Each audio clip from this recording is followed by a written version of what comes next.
বিহাৰত ওলাইছে নতুন ভগৱান।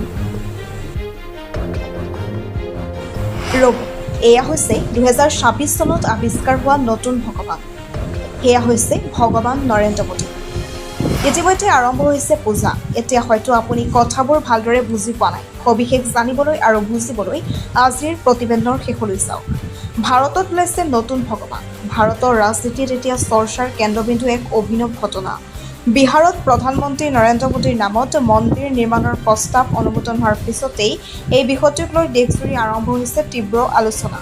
চলি আছে নৰেন্দ্ৰ মোদীৰ মন্দিৰ নিৰ্মাণ প্ৰক্ৰিয়া, লগতে ইতিমধ্যে একাংশই আৰম্ভ কৰিছে পূজা। প্ৰশ্ন উঠিছে, এজন জীৱিত ৰাজনৈতিক নেতাৰ নামত মন্দিৰ নিৰ্মাণ কিমান যুক্তিসংগত? নৰেন্দ্ৰ মোদীক ভগৱান বুলি আখ্যা, এই বিষয়টোৱে মানুহৰ বিবেক বুদ্ধিক লৈ প্ৰশ্ন তুলিছে। বাতৰি অনুসৰি বিহাৰ ৰাজ্যিক ট্ৰান্সজেণ্ডাৰ কল্যাণ বৰ্ডৰ এখন বৈঠকত প্ৰধানমন্ত্ৰী নৰেন্দ্ৰ মোদীৰ নামত মন্দিৰ নিৰ্মাণৰ প্ৰস্তাৱ উত্থাপন কৰা হয় আৰু সদস্যসকলক সমৰ্থনৰ প্ৰস্তাৱটো অনুমোদিত হয়। প্ৰস্তাৱটোৰ সমৰ্থকসকলে কয় যে ট্ৰান্সজেণ্ডাৰ সম্প্ৰদায়ৰ বাবে মোদী চৰকাৰে সন্মান আৰু অধিকাৰৰ ক্ষেত্ৰত পদক্ষেপ গ্ৰহণ কৰাৰ বাবে এই সন্মান আগবঢ়াব বিচৰা হৈছে। ইয়াৰ পাছত 20 আগষ্টত দিল্লীৰ প্ৰেছ ক্লাব অৱ ইণ্ডিয়াত অনুষ্ঠিত এই অনুষ্ঠানৰ ভিডিঅ' সামাজিক মাধ্যমত ভাইৰেল হয়। তাত নৰেন্দ্ৰ মোদীৰ কাট আউটৰ সন্মুখত আৰতি কৰা আৰু মোদী চালিচা পাঠ কৰা দেখা যায়। ঘটনাটোক লৈ তীব্ৰ বিতৰ্কৰ সৃষ্টি হয়।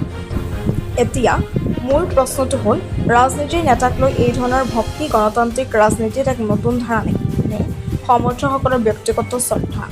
বিহাৰত নতুন ভগৱান ওলাইছে, এই শিৰোনামটোৱে যিমানেই চাঞ্চল্যকৰ সৃষ্টি কৰিছে, অনুষ্ঠানক লৈ সৃষ্টিৰ লগতে আৰম্ভ হৈছে বহু বিতৰ্ক। এই সমগ্ৰ বিষয় সন্দৰ্ভত আপোনাৰ নিজৰ কি মতামত নিশ্চয় কমেণ্ট কৰিব। News desk report, top idea প্ৰ। ओम नरेंद्र मोदी नमः। ओम नरेंद्र मोदी नमः। ओम नरेंद्र मोदी नमः।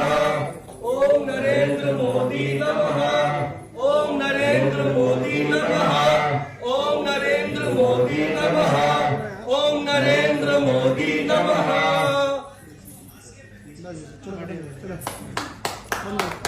धन्यवाद।